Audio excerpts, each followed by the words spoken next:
오늘이 우리 1년에 한 번씩 드리는 어린이 주일입니다.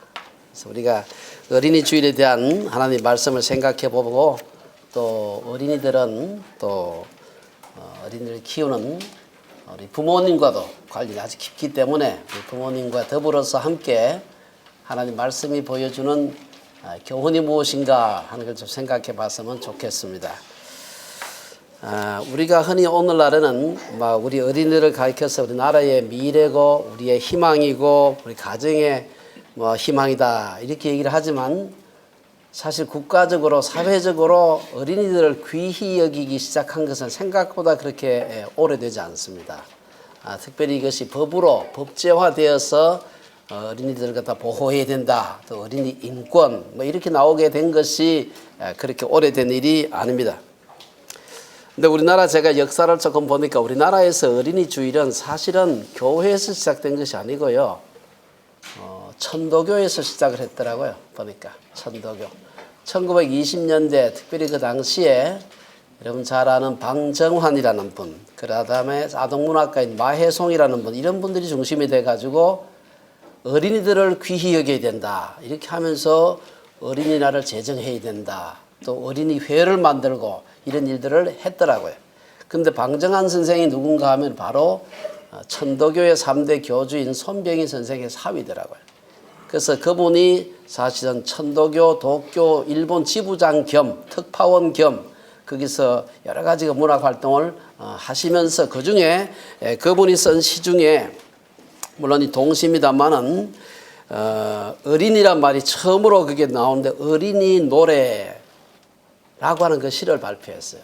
이 말이 우리나라에 적어도 문헌상으로 나타난 것으로서는 어린이란 말을 처음 사용했다고 합니다. 여러분 요즘 어린이란 말이 너무나 많이 쓰기 때문에 거기에 특별하게 의미를 아마 생각 안 하실지 모르겠습니다만은 사실 우리가 젊은이 혹은 늙은이 하는 것과 같은 차원에서 어린이, 많은 사람이 어린아이를 줄여가지고 어린이라고 하나 이렇게 하는데 그게 아니고 어린이, 마치 늙으신 분 이런 말 하듯이 어린 분 이런 뜻이라고 보시면 될 것 같아요. 그래서 처음으로 우리 그 방정환 선생이 어린이란 말을 그 시의 제목에서 처음 사용했다 그런 얘기를 하고 있습니다. 특별히 그러한 그 날을 전후해 가지고 교회에서 어린이 주일로 지정해서 지킨 것은 미국에서 이제 시작됐는데 1856년이라 그럽니다. 그 뒤에 이제 우리나라는 오래 뒤에 한 100여 년 뒤에 우리나라도 이제 미국을 따라서 처음에는 6월 1일을 지켰는데 6월 둘째 주를 지켰는데 이것이 이제 나중에 와서 우리나라에 와서 5월 첫째 주일로 변경이 됐다. 그런 얘기를 제가 읽어보았습니다.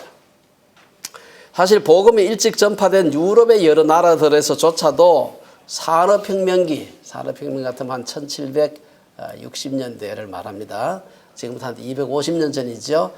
그때까지만 해도 어린이들의 인권이 착취된 경우가 굉장히 많았습니다. 그래서 복음이 먼저 들어간 나라, 이런 나라들에서는 공통적으로 특징이 나타나는데 여자들과 어린아이들의 인권이 신장되는 걸 볼 수가 있습니다. 영국의 여러분 정치인으로서 노예 제도를 폐지했던 그 유명한 분이 계시죠? 영화로도 나오고 누구죠? 윌리엄 윌버포스라는 분이 있어요. 제가 읽다 보니까 이분이 어린이 노동보호법이라는 것을 만들어가지고 어린이 보호에 저는 노예를 위해서만 일한 줄 알았더니 그게 아니고 어린이들의 인권을 위해서도 그 법을 그분이 제정을 하고 물론 의회에서 제정을 하도록 이제 그 제안을 했겠죠. 그런 그 귀한 일을 했다 하는 걸 제가 보았습니다. 우리 오늘 본문은 예수님께서 이미 2000년 전에 어린이의 귀중함을 인정하시고 이들을 축복하신 그 일을 소개하고 있습니다. 사실 예수님 당시에는 사람들이 모여 있어도 숫자를 칠 때 여자들하고 어린이는 치질 않았습니다. 남자들만 쳤습니다. 그래서 여러분들 남자들만 5,000명이었더라. 장정만 60만이었더라. 이런 말이 성경에 여기저기 나옵니다. 근데 예수님께서 그 당시에 수에 치지 않았던 어린이들 혹은 여자들에게 귀한 사람의 대접을 해준 걸 볼 수가 있습니다. 그래서 오늘 우리 본문에서는 구체적으로 예수님께서 어떻게 어린이들을 귀히 여기셨는가 하는 것을 한번 살펴보려고 하는데 제가 한번 보니까 사복음서 중에서 요 사건은 요 얘기는 마태, 마가, 누가복음, 공관복음에만 나오고 요한복음은 이 기록이 없어요. 그래서 그 세 복음서에 나오는 얘기가 내용이 비슷합니다. 조금씩 차이는 있는데 비슷하기 때문에 오늘 본문 전체 세 군데 다를 저희가 한번 생각해 보는 것입니다. 첫째, 예수님께서 어떻게 어린이들을 귀히 여기셨을까? 첫 번째는 어린이를 예수님께 데려와서 축복을 받게 하라. 오늘 보면 마태복음, 마가복음, 누가복음 다 나오는 얘기입니다. 그래서 첫째 어린이를 예수님께 데리고 오는 것이 필요하다. 오늘 읽었던 마태복음 19장 보면은 그때의 사람들이 예수께서 안수하고 기도해 주심을 바라고 어린아이들을 데리고 오매. 예수님께서 데리고 오는 것입니다. 어린이를 가장 귀중히 여기는 첫 번째 방법은 아이들에게 예수님을 소개하고 예수님께 데려오는 것이다. 성경에 보면 어릴 때 예수를 믿게 하는 것이 얼마나 중요한가 하는 데 대해서 여기저기서 교훈을 하고 있습니다. 우리가 잘 아는 잠언에 보면은 잠언 22장 6절에 마땅히 행할 길을 아이에게 가르치라. 그리하면 늙어도 그것을 떠나지 아니하리라. 우리 속담에 3살 버릇 여든 간다 하는 그 속담. 여러분 여든이 요새는 뭐 여든 사는 사람이 많기 때문에 그게 대단한 게 아닌데 사실 옛날에 이 속담이 아주 오래전부터 내려오던 속담입니다. 이게 이 속담이 있을 때는 거의 대부분의 사람들이 여든까지 못 살았습니다. 그때는 아마 우리나라 평균 수명이 한 60세 됐을지도 몰라요. 근데 여든이란 말은 3살 때까지 이 든 버릇이 죽을 때까지 무덤까지 간다 그런 뜻입니다. 얼마나 그 어릴 때 교육이 중요한가 하는 것을 우리에게 얘기해 주고 있습니다. 미국의 그 오페라 가수 중에서 할버튼이라고 하는 유명한 가수가 있었답니다.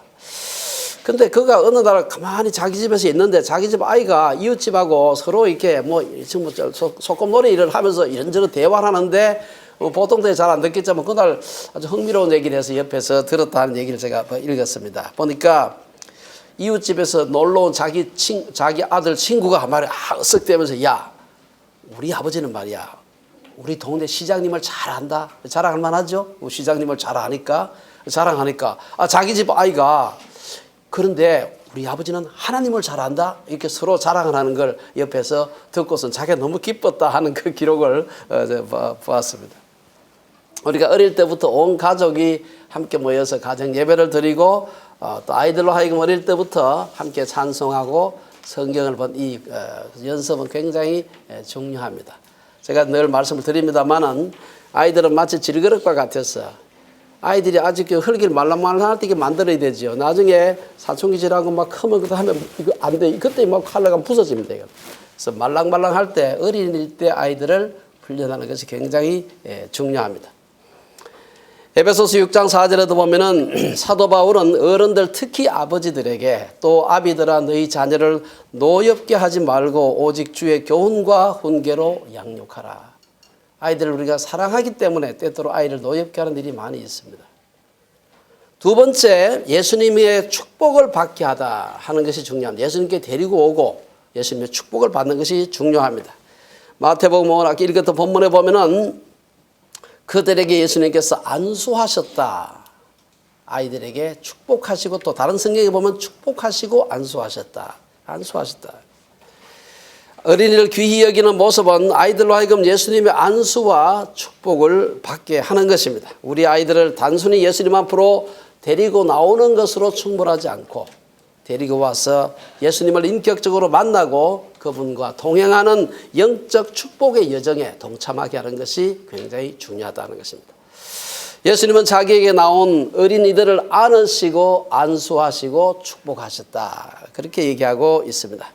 아마 예수님께서 번쩍 들어서 안으신 걸 보면은 그 아이가 아주 큰 유소는 아닌 것 같아요. 아마 그냥 쉽게 들 수 있는 정도의 아마 초등학교 한 4, 5학년 미만 그런 어린아이들이 아니었겠나 이런 생각이 됩니다만은 어쨌든 예수님은 어린아이들 축복이 뭔지도 잘 모르는 아이들이지만 그 아이들을 갖다가 안고 축복하셨다.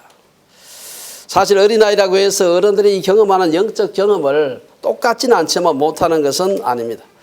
성령께서 역사하시면 어린아이들이라도 영적 은사를 받을 수가 있는 것입니다. 그래서 요엘 선지자는 성령이 임하면 우리의 자녀들이 예언하고 늙은이는 꿈을 꾸고 젊은이는 이상을 볼 것이다. 우리 유명한 그 요엘서 2장 28절에 그런 말씀이 있습니다.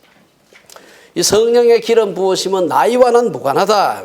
오순절의 놀라운 역사를 경험한 후에 누가가 바로 사도행전에서 요엘 선지자 이 말씀을 그대로 인용해가지고 말세가 되면 어린아이들도 성령의 충만함을 받을 것이다. 그런 예언을 하는 걸 볼 수가 있습니다.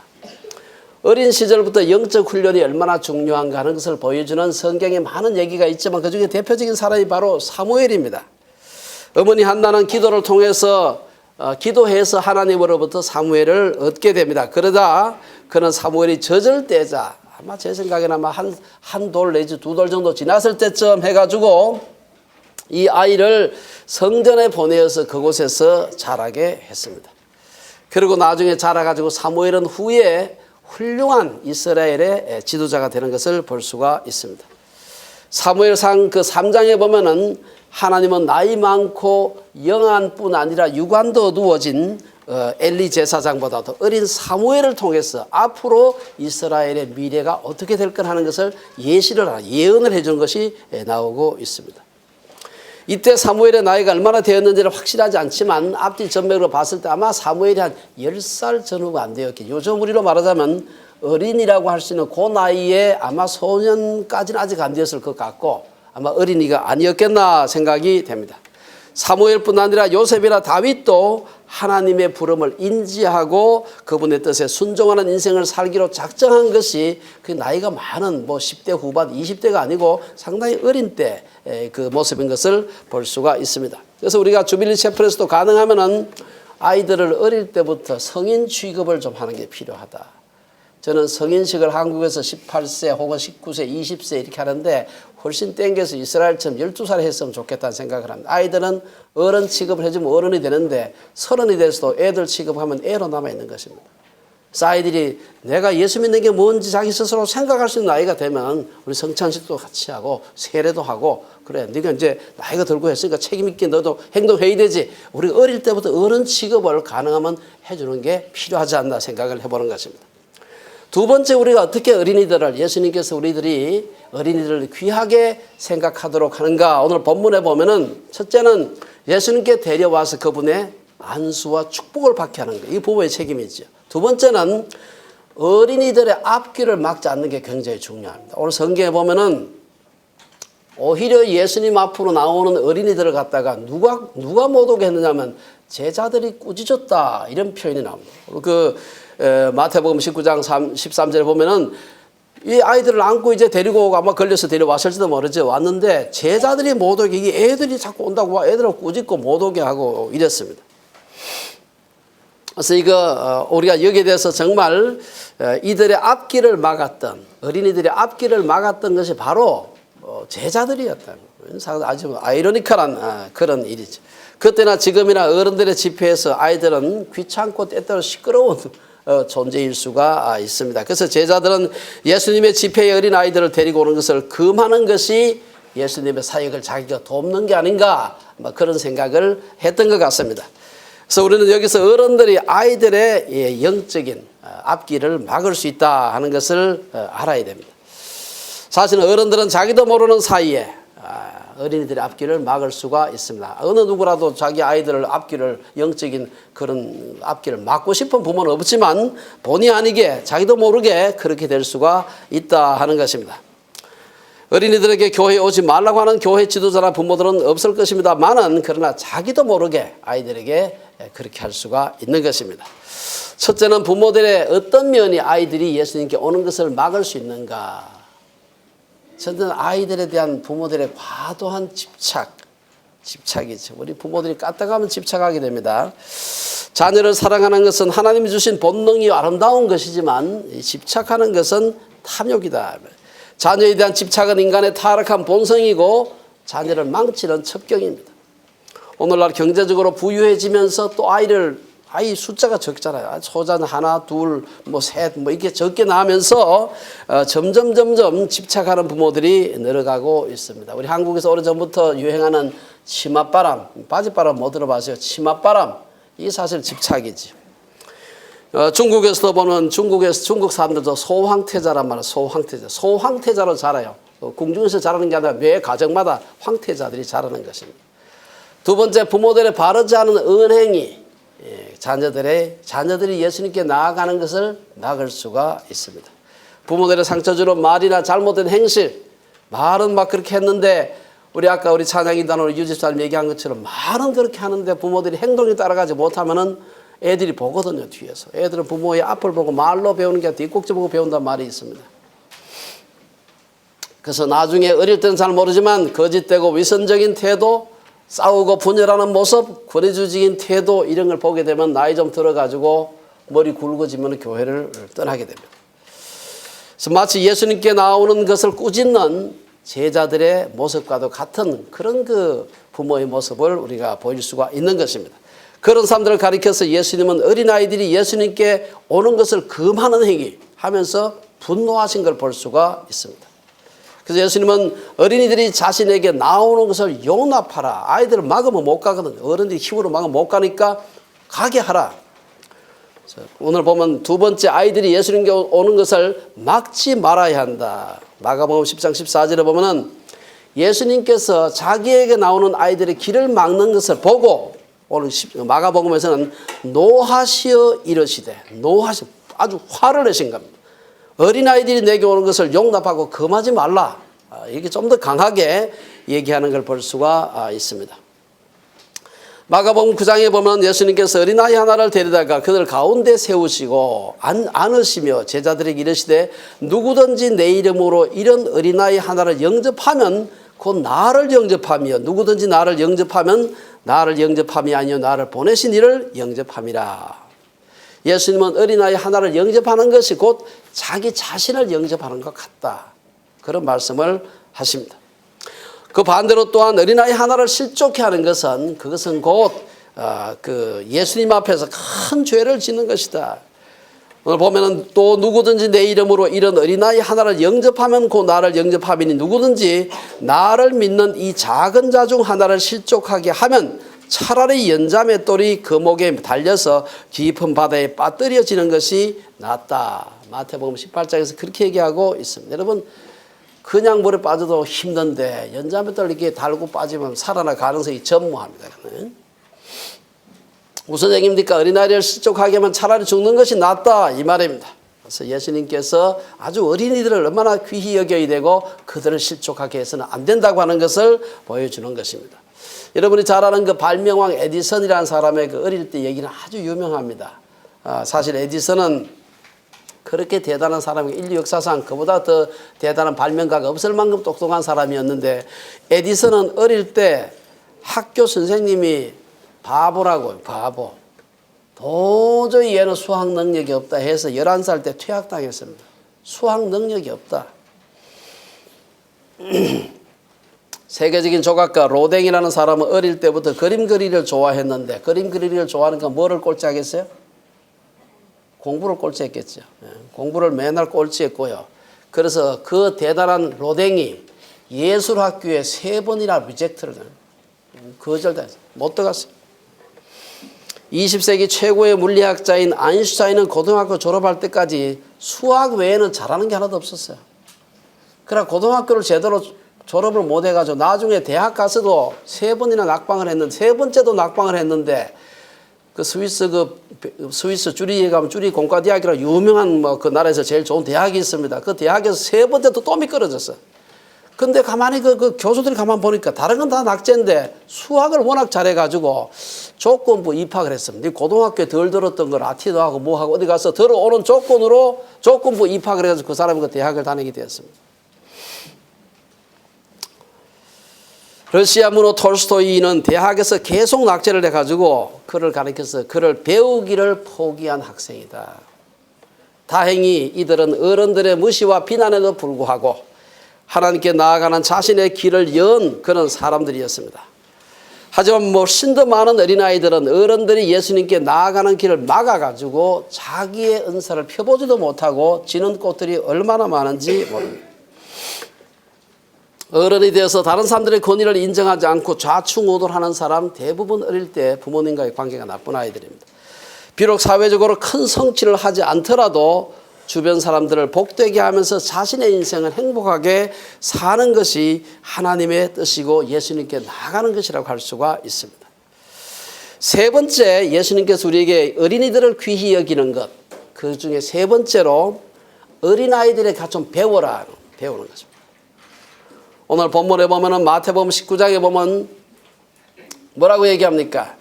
어린아이들에게 가서 배우라. 왜냐? 천국이 어린아이와 같은 것이 자들이 들어가기 때문에 가서 배우라. 이 얘기는 누가복음 18장에도 나오고요. 여기저기 나옵니다. 보면은 하나님의 나라가 이런 자의 것이다 라고 할 때 꼭 그 비유의 대상이 어린아이들입니다. 어른들이 어린이들을 귀하게 여기는 이 세 번째 모습입니다. 하나님 나라에 적합한 자의 모습이 어떤 자인가 하는 것을 어린이들을 보고 좀 배워라. 예수님께서 하나님 나라가 어린이와 같은 자의 것이라고 했는데 어떤 어린이의 그 모습을 보고서 예수님께서 이런 말씀하셨을까? 오늘 본문 아닙니다만은 아이들의 그 겸손한 모습을 보고서 예수님께서 어린아이의 그 태도 좀 본받아라. 그렇게 말씀하셨습니다. 마태복음 18장에 보면 예수님께서 사람들의 손에 넘기워져서 십자가에서 못 박혀 죽을 것이다 라고 하면서 예루살렘에 이제 올라가면서 제자들에게 그 말씀하시는 장면이 나옵니다. 근데 이 말을 잘 이해하지 못하고 제자들은 이제 죽으러 가시는데 예루살렘에 임금이대로 가는 줄 알고 우리 선생님이 드디어 이제 빛을 볼 때가 되었구나. 우리 선생님이 이 로마 쫓아내고 이스라엘의 왕이 되면은 나는 뭐 영의정 너는 좌의정 서로가 이 정승자리 하겠다고 막 싸움을 하고 있었습니다. 누가 더 크냐 막 싸웠으면 누가 공이 더 크냐. 우리 선생님이 임금 되는데 누가 더 큰 공 세웠느냐. 농공 행상을 공을 세우기도 전에 농공 행상부터 먼저 하는 것입니다. 이때 예수님께서 어린아이 하나를 데려다가 이렇게 말씀하셨어요. 마태복음 18장에 보면은 그때의 제자들이 예수께 나와 이르되 천국에서는 누가 크니까 예수께서 한 어린아이를 불러 그들 가운데 세우시기 이르시되 진실로 너희에게 이르노니 너희가 돌이켜 이 어린아이들과 같이 되지 아니하면 결단코 천국에 들어가지 못하리라. 4절에 보면 그러므로 누구든지 이 어린아이와 같이 자기를 낮추는 사람이 천국에서는 큰 자니라. 자기를 낮추는 자가 뭡니까? 겸손한 자를 말하는 것입니다. 서로 높아지고 큰 자가 되려고 첫째가 되려고 다투는 제자들을 가르치기 위해서 예수님은 그들 가운데 어린아이 하나를 세우고 그들을 통해서 교훈하신 것을 볼 수가 있습니다. 두 번째, 예수님께서는 어린아이들이 아마 순전한 믿음을 보시고 어린아이들과 같은 자가 천국에 간다 이렇게 말씀하셨습니다. 어린아이와 같이 예수님의 말씀을 액면 그대로 믿고 받아들이는 것이라고 할 수 있습니다. 여기에 대해서는 우리가 좋은 예가 오늘 복음서 요한복음 6장에 나오는 오병이어의 기적입니다. 여기 보면은 그 요한복음 6장에 보면은 수많은 사람들이 예수님 말씀을 듣겠다고 베세다 광야에 들리게 나와 있었습니다. 근데 보니까 식당하고 너무 거리가 멀고 구할 데가 없어요. 사람들한테 여러분들 중에 혹시 점심 싸운 거 있느냐 물었는데 아마 싸운 사람이 어린아이 외에도 많이 있었을 겁니다. 근데 아마 그들이 꼭 내 건 꼬부쳐놓고 나 혼자 먹여야 돼. 그렇게가 아니고 이게 내가 가지고 온 거 뭐 내가 한 사람 먹는데 딱 맞는데 이걸 내놓은들 뭐 하겠나 싶어서 아마 안 내놓은 사람이 많았을 것 같아요. 근데 이걸 액면 그대로 예수님이 뭐 점심 싸우는 사람 손들으라니까 그냥 번쩍 손들고 나가네. 그것은 어린아이 하나입니다. 어린아이. 그 얘기 너무 잘 아는 얘기지. 요한복음 6장에 보면 여기 한 어린아이가 있어. 한 아이가 있어. 보리떡 5개와 물고기 2마리를 가지고 있나이다 하고 제자들이 예수님께 보고를 하고 그 사건 때문에 그야말로 10,000명 이상의 사람들이 실컷 먹고 12광절이 남는 그런 놀라운 그 기적이 일어난 것을 볼 수가 있습니다.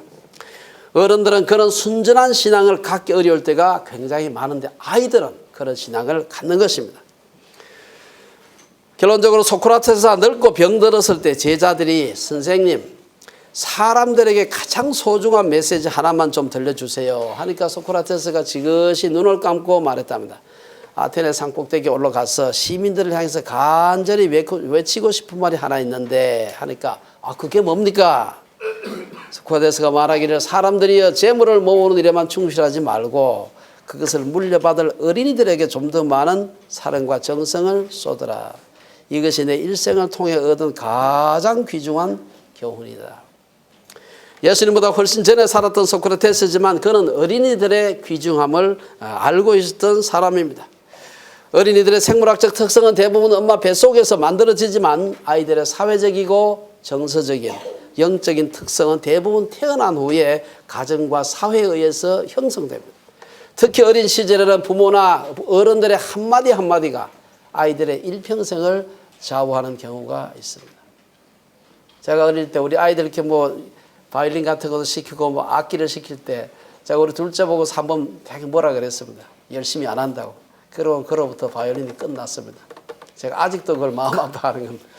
근데 가만 놨어도 되는데 못하기도 하고 잘하기도 하고 게으름 부리기도 하고 하는데 그걸 괜히 옆에서 한마디 해가지고 그냥 바이올린하고 담을 쌓게 만드는 겁니다.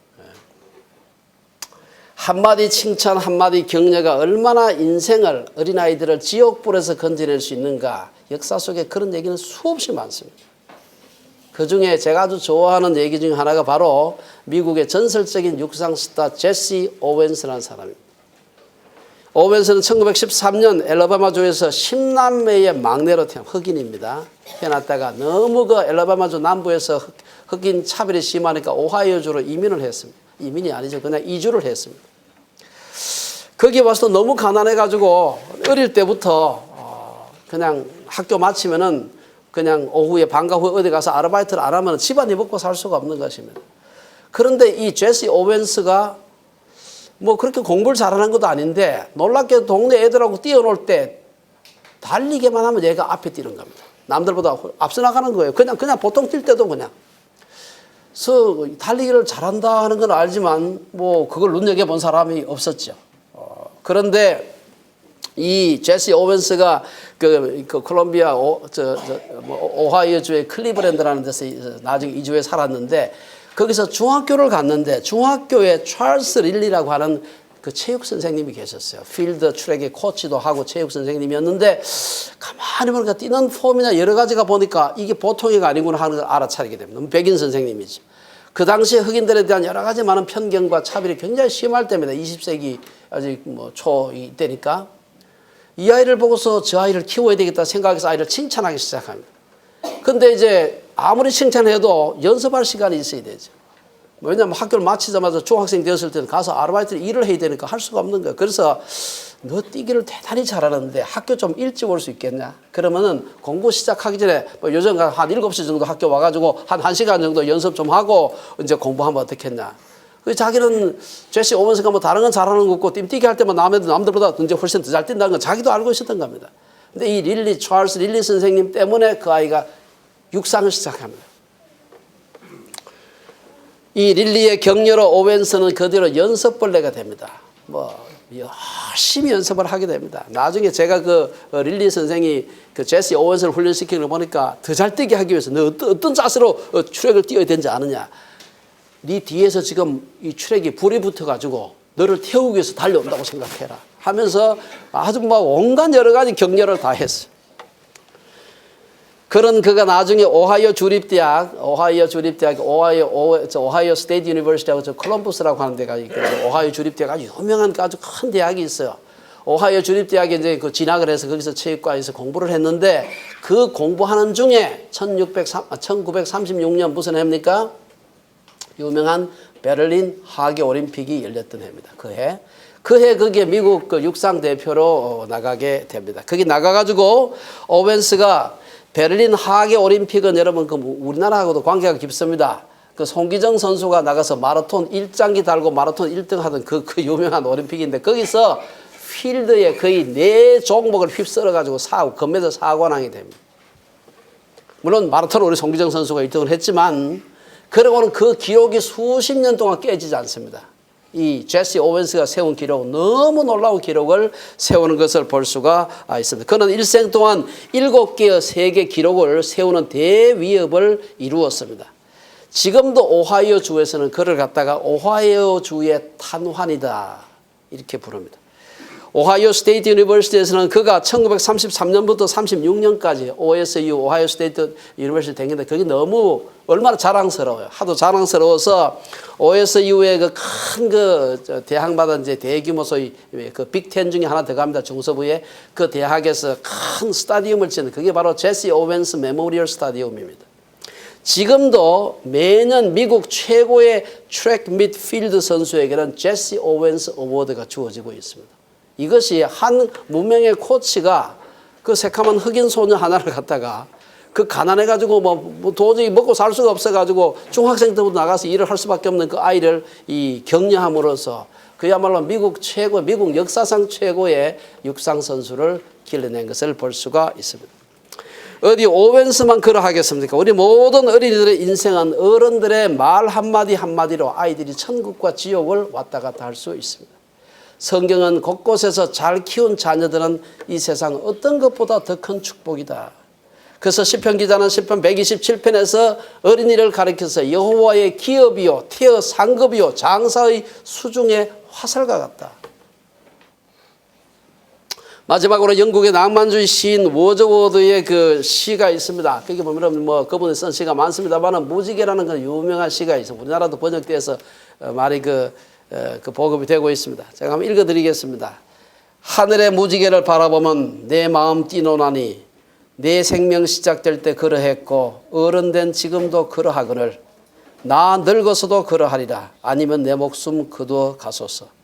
어린이는 어른의 아버지 원하노니 내 생의 하루하루가 자연의 경외로 가득할진저. 제가 따로 번역을 했으면 잘 됐는지 모르겠지만 어른의 아버지와 같은 어린이들입니다. 모든 어른들이 어린이의 시절을 지나왔던 것처럼 지금의 어린이들은 얼마 지나지 않아서 우리들처럼 어른이 될 것입니다. 자신의 어린이 시절을 생각하며 또 어린이의 축복을 생각하며 겸손한 마음으로 어린이들을 맡은 자로서 청지기적 소명을 다하는 주빌리의 어른 되시기를 주의 이름으로 축원합니다. 기도하겠습니다.